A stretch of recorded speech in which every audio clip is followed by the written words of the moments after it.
15ке жакын коомдук бирикмелерди, саясий кыймылдарды чакырганбыз.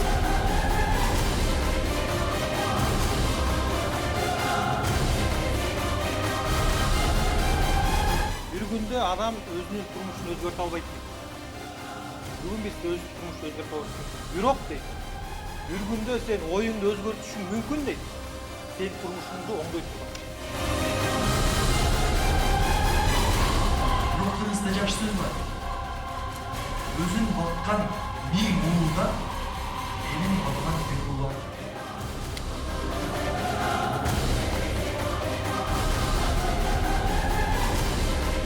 Молодежная политика КР деп разработали. Өзүна эже өзү даярданып туруп, эже өзү айтты, бул иштебейт дейт, иштебей жатат дейт. А биз эмнеге биз граждандык позициясын билдирип туруп анда сурайлы, эмнеге бул иштебей жатат деп.